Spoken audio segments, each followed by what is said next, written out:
মা ছাড়া কিভাবে একটা সন্তান একা থাকবে? সে তো মা, আর সন্তানটা কেন এতটুকু সন্তান মা থেকে দূরে থাকবে?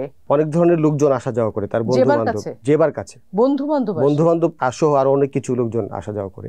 মানে আমার ভাই যখন মারা যায় বা ও যখন অসুস্থ ছিল, ওদের মধ্যে প্রায় সময় কিন্তু এই বিষয়গুলো নিয়ে অনেক ধরনের জটিলতা তৈরি হয়েছে। হ্যাঁ, এবং আমি স্পষ্ট করেই বলতে পারি, আমার ভাই যখন অসুস্থ হয়ে যায়, সে তার ওয়াইফ সম্পর্কে কিন্তু অনেক ধরনের বাজে একটা বিষয় মাথায় নিয়েই সে আসলে মৃত্যুবরণ করেছে আর কি। পরিষ্কার ভাষা যেটা বলা সেটা হচ্ছে যে আমার ভাইয়ের মৃত্যুর পিছনে একমাত্র ওই মেয়েটাই অনেক অংশে দায়ী।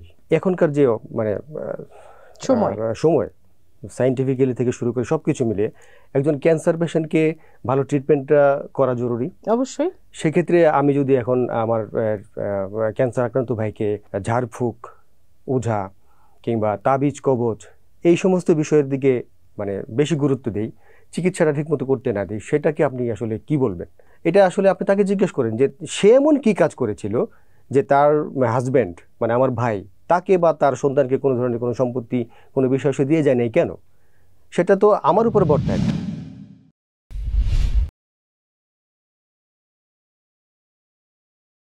মিস্টার আরমান, আপনাকে স্বপ্নধারা নিবেদিত অপ্রিয় সত্য অনুষ্ঠানে স্বাগতম। কেমন আছেন আপনি? জি আলহামদুলিল্লাহ ভালো আছি। জেবার যে অভিযোগ, আপনি নিশ্চয়ই সেই অভিযোগের সাথে মানে আপনার জ্ঞাত আছেন যে জেবা কি অভিযোগ আপনার এবং আপনাদের সম্পর্কে এখানে উপস্থাপন করতে পারে? আসলে অভিযোগ এখানে আপনাদের কাছে কি করেছে সেটা আমার কাছে পরিষ্কার নয়, কিন্তু একটা জিনিস পরিষ্কার, সেটা হচ্ছে যে ও কিন্তু আসলে একটা অপয়া টাইপের মেয়ে। হ্যাঁ, আমি বলবো যে ও অপয়া। অপয়া। ওর বিবাহিত জীবন কতদিনের? মানে আপনাদের বাড়িতেও কত বছর? কত 10 বছর। 10 বছর পরে কেন আপনাদের মনে হলো যে একজন মানুষ অপয়া? না, এটা কিন্তু আসলে 10 বছর পরে মনে হয়েছে বিষয়টা ঠিক এরকম না। মানে আমার যে ছোট ভাই মানে ওর যে হাজব্যান্ড, ওদের সম্পর্ক ঠিক যদি না বলি যে বিয়ে হওয়ার যে ঘটনাটা, এটাই কিন্তু আসলে এক ধরনের ভুল সিদ্ধান্ত ছিল আমার কাছে যেটা মনে হয়। মানে আমার ভাই যখন মারা যায় বা ও যখন অসুস্থ ছিল, ওদের মধ্যে প্রায় সময় কিন্তু এই বিষয়গুলো নিয়ে অনেক ধরনের জটিলতা তৈরি হয়েছে। হ্যাঁ, এবং আমি স্পষ্ট করেই বলতে পারি, আমার ভাই যখন অসুস্থ হয়ে যায়, সে তার ওয়াইফ সম্পর্কে কিন্তু অনেক ধরনের বাজে একটা বিষয় মাথায় নিয়েই সে আসলে মৃত্যুবরণ করেছে আর কি। পরিষ্কার ভাষা যেটা বলা সেটা হচ্ছে যে আমার ভাইয়ের মৃত্যুর পিছনে একমাত্র ওই মেয়েটাই অনেক অংশে দায়ী। আপনার ভাই, আমি যদি ভুল না করে থাকি, জেবার কাছে যেটা শুনেছি ক্যান্সার পেশেন্ট ছিলেন। এখন ক্যান্সারের জন্য ওয়াইফকে কি দায়ী করা চলে ভাই? না, এখনকার প্রেক্ষাপটে আসলে ক্যান্সারের জন্য ওয়াইফকে দায়ী করা চলে না। আপনি একটা জিনিস বুঝবেন আপা, সেটা হচ্ছে যে এখনকার যে মানে সময় সাইন্টিফিক্যালি থেকে শুরু করে সবকিছু মিলিয়ে একজন ক্যান্সার পেশেন্টকে ভালো ট্রিটমেন্টটা করা জরুরি অবশ্যই। সেক্ষেত্রে আমি যদি এখন আমার ক্যান্সার আক্রান্ত ভাইকে ঝাড়ফুঁক, ওঝা কিংবা তাবিজ কবজ এই সমস্ত বিষয়ের দিকে মানে বেশি গুরুত্ব দেই, চিকিৎসাটা ঠিকমতো করতে না দিই, সেটাকে আপনি আসলে কি বলবেন? আচ্ছা, সেটা আমরা না হয় জেবার উপস্থিতিতে কথা বলবো। আর এখন জেবা যেটা বলছে যে জেবা তার 5 বছরের ছোট্ট শিশুটাকে নিয়ে, কন্যা শিশু ভাই, শিশু তো শিশুই, কন্যা হোক আর পুত্র হোক, এই শিশুটাকে নিয়ে এখন সে পথে নেমে গেছে। তার কারণ আপনি এই প্রশ্নের কি উত্তর দিবেন? আমি আসলে অবাক হয়ে যাচ্ছি, আমি কেন ওকে মানে জেবাকে পথে বসাতে যাব? মানে আমি তো আমার যে ফ্যামিলি স্ট্যাটাস, আমার যে পারিবারিক শিক্ষা এবং আমাদের যে অবস্থান, আমি কখনো এরকম কোনো শিক্ষাই পাইনি যে একটা অসহায় মানুষকে, বিশেষ করে আর সে তো একজন মহিলা, মেয়ে মানুষ, তাকে কোনোভাবেই মানে এটাকে কি বলবো মানে অসহযোগিতা করা কিংবা তাকে রাস্তায় ফেলে দেওয়া। তার উপরে আবার আপনার ছোট ভাইয়ের সদ্য বিধবা। হ্যাঁ, আমি তো আগেও একটা বলেছি যে আসলে আমার ভাই মারা যাওয়ার পিছনে কিন্তু তার একটা বিশাল হ্যাঁ, আমিও বলেছি যে এই বিষয়টা নিয়ে জেবা আসলে মুখোমুখি কথা বলবো, যেটা আপনি বলছিলেন। মানে আপনি এ ধরনের কাজ করেননি? না, প্রশ্নই আসে না, আমি সেটা করতে পারি না। কারণ হচ্ছে যে ও যদি এরকম কিছু বলে থাকে যে আমি তাকে রাস্তায় বের করার জন্য বা রাস্তায় ফেলে দেওয়ার জন্য পাইতারি করছি, প্ররোচনা দিয়েছেন। প্ররোচনা দিয়েছি, এটা আসলে আপনি তাকে জিজ্ঞেস করেন যে সে এমন কি কাজ করেছিল যে তার হাজব্যান্ড মানে আমার ভাই তাকে বা তার সন্তানকে কোনো ধরনের কোনো সম্পত্তি কোনো বিষয় সে দিয়ে যায় নাই কেন? সেটা তো আমার উপর বর্তায় না। তার আমার ছোট ভাই তার স্ত্রীর প্রতি যথেষ্ট পরিমাণে মানে অনাস্থা এবং যথেষ্ট পরিমাণে অসহযোগিতা সে পেয়েছে তার মৃত্যুর আগে, যে কারণেই সে কিন্তু আমার নামে এবং আমার বোনের নামে তার স্থাবর সমস্ত কিছু আমাদেরকে লিখে দিয়ে গিয়েছে। সুতরাং এখানে আমি তাকে রাস্তায় বের করে দিয়েছি বা আমি তাকে পথে বসাবো, সেই জায়গায় তো আমি কোনোভাবেই সেটা মানতে পারি না। সে শিক্ষাও আমার নেই। যেহেতু আপনি শিক্ষার কথা বলেন, মানুষের শিক্ষাই কিন্তু মানুষকে সেই জায়গাতে নিয়ে যায় যখন মানুষ আরেকজনকে ক্ষমা করতে পারে। আপনি তো আপনার ছোট ভাইয়ের এই স্ত্রীকে, আমার মনে হলো যে জেবা আসলে খুব বেশি বয়সী নারীও নয়, সে এখনো একটু মানে যথেষ্ট কম বয়সী, ছোট সন্তানের মা, সদ্য বিধবা, সবকিছু মিলিয়ে ও এমন একটি ক্রুশিয়াল মোমেন্ট পার করছে, সেখানে তো আপনি তাকে ক্ষমা করে তার জন্য একটি সুন্দর ব্যবস্থাও করতে পারতেন, কি পারতেন না? আমরা আমার জায়গা থেকে আমি কি কখনো তাকে এরকম কিছু বলেছি যে তার সন্তানকে আমরা দেখতে চাই না? বিষয়টা কিন্তু এরকম না। আমি তাকে বলেছি বা আমরা আপনার মাধ্যমে তাকে বলতে চাই, সে যদি চায় তার সন্তানকে আমাদের কাছে রেখে যেতে পারে।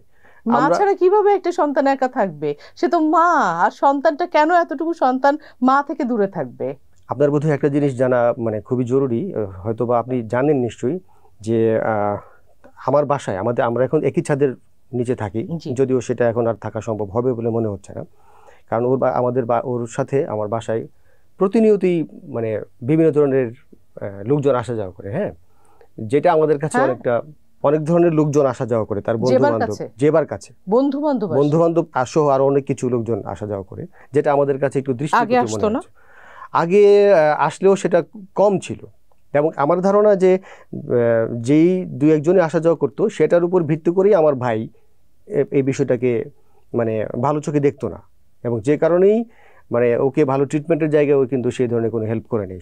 সে মানে অনেক সুযোগ থাকা সত্ত্বেও কিন্তু তাকে ট্রিটমেন্টের জায়গায় নিয়ে যায়নি, তাকে ঝাড় ফুঁক এবং আপনার যে আপনি বলেছেন বিভিন্ন ধরনের চিকিৎসার বাইরেও অনেক চিকিৎসা মানে চেষ্টা করা হয়েছে। কিন্তু তারপরও আপনার ভাই আপনাদের নামে উইল করে গেছে, তার প্রপার্টি আপনাদের নামে উইল করে গেছে। আইনত বা ন্যায্যত যদি বিবেচকের ভূমিকা আপনাকে অবতীর্ণ হতে বলি, আপনি কি হবেন না? আমার ছোট ভাই কিন্তু মানে যথেষ্ট একদম ট্যালেন্টেড একজন মানুষ ছিল। সে মানে শুধু পরিবারকে না, অনেক মানুষকে হেল্প করেছে, এবং আমাদের যে পারিবারিক যে স্ট্যাটাস, আমরা কিন্তু আসলে টাকা পয়সাটাকে এত ছোট করে দেখি না আসলে। হ্যাঁ, মানে এটা আমরা মানে একদম বাই বর্ন আমরা আসলে টাকা পয়সাওয়ালার মানুষ, এবং আমার ভাই অনেক টাকা ইনকাম করেছে, আমরাও এখন করছি। 2-4-5 লাখ টাকা যদি এই মুহূর্তে আমার জেবা মনে করে তার হেল্পের প্রয়োজন, সেটা আমরা দিতে পারি, তাকে অসুবিধা নেই, এবং এটা আমরা অনেকেই দিয়ে থাকি। ঠিক আছে, আর সেই মাত্র 2-4 লাখ 5 লাখ টাকা দিয়ে জেবার কি হবে? না মানে আপনি তো এখনকার বর্তমান সময়ের বাস্তবতা জানেন, তার উপরে সে একদম একা একজন মানুষ, সে কি আসলে দাঁড়াতে পারবে? পায়ের নিচের মাটিটা এই অর্থে মানে শক্ত করতে পারবে না। তার আসলে মানে তাকে আমি তো সারা জীবনের দায় ভার নেওয়ার কোনো প্রয়োজন আমার কাছে এই মুহূর্তে আছে বলে আমার মনে হচ্ছে না। হ্যাঁ, সে আমার ভাইয়ের স্ত্রী ছিল, কারণ আমার ভাইয়ের প্রতি তার যে অবিচার আমরা যেটা লক্ষ্য করেছি, সেই জায়গা থেকে তাকে আমরা এই মুহূর্তে আমার ভাইয়ের কষ্টের অর্জন করা যে বিষয় সম্পত্তি, সেটা তার হাতে তুলে দিতে পারি না। কারণ তার এখনকার যে চলাফেরা, সে মানে যেই কারোর সাথেই একটা রিলেশন করে মানে আমাদের সমস্ত কিছু নিয়ে কিন্তু সে চলে যেতে পারে।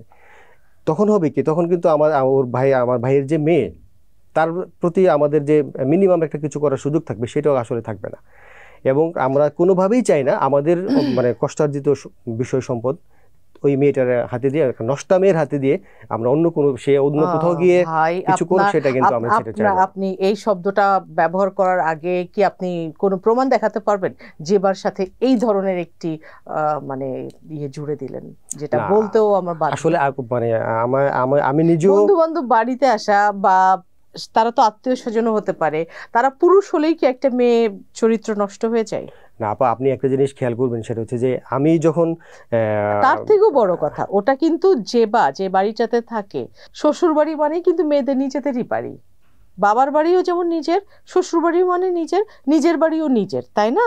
তো সেই বাড়িতেই তো তার কাছে মানুষ আসবে, সে তো বাইরে গিয়ে তো দেখা করতে যাচ্ছে না, না। সেই বাড়িতে লোকজন আসবে, লোকজন আসা আর হচ্ছে বিভিন্ন ধরনের লোকজন আসা, এবং সেটা আমি তো আপনাকে প্রথমেই বলেছি যে আমার ভাই জীবিত থাকা অবস্থায় কিন্তু এই বিষয়গুলো নিয়ে অনেকবার কথা বলেছে। আমার মনে হয় যে আমরা এই বিষয়ে যেবার সাথে মুখোমুখি কথা বলবো। একটা বিষয় নোটিস করলাম যে আপনি বলছেন আমাদের, জেবাও বলেছে আপনার সাথে আপনার ছোট বোনও আছে, তার নামেও জেবার হাজবেন্ড হ্যাঁ, আপনারা আমাদের ক্লেম দুজনের করছেন নামেই। যে আপনাদের দুজনের নামেই তার সকল প্রপার্টি লিখে দিয়ে গেছে। বেটার আমি একটু আপনার বোনের সাথে কথা বলি। হ্যাঁ, চাইলে আপনি সেটা বলতে পারেন আমাদের কাছে, এবং আমাদের কাছে কিন্তু সমস্ত ধরনের ডকুমেন্টস কিন্তু একদম অ্যাভেলেবেল। কারণ হচ্ছে এখনকার যে প্রেক্ষাপট, মানে গভর্নমেন্ট যেভাবে মানুষের জমি জমা বা বিষয় সম্পত্তিকে যেভাবে ধরে রাখার জন্য বা নিজেদের ইয়াতে রাখার জন্য যেই সিস্টেম চালু করেছে, সেখানে কিন্তু আমরা চাইলেই আমরা অন্য কাউকে কোনো কিছু দখল বেদখল কিংবা কারো জিনিস আত্মসাৎ করতে পারি না। আর বেসিক্যালি হ্যাঁ, আমরা আগে থেকেই ধন সম্পদের অধিকারী একজন মানুষ, সুতরাং আমরা এই সমস্ত অবশ্যই বিষয় নিয়ে আইন আছে, আইন খুব কঠোরভাবে বাংলাদেশে সকলে মানে নিয়ম মেনেই চলে। তারপরও কোথাও কোথাও গিয়ে একটু আইনের ফাঁকফোকরও থাকে এবং মানুষ সেটা করেও থাকে। সেটা নিশ্চয়ই বিষয় জেবার সেটা অনেক ভালো নয়, জানার কথা। বিষয় সেটা হলো যে জেবা, আপনি এবং আপনার বোন, আপনাদের তিনজনের সাথে আমরা বসবো। তার আগে আপনি যদি আমাকে পারমিশন দেন, আমি আপনার বোনের সাথে একটু কথা বলতে চাই। ঠিক আছে, আপনি যেটা ভালো মনে করেন, আমার কোনো সমস্যা নেই। সুপ্রিয় দর্শক, আমরা এখন কথা বলবো জেবার ননদ বর্ণার সাথে। আমরা এখন স্টুডিওতে বর্ণাকে আসার জন্য অনুরোধ করছি।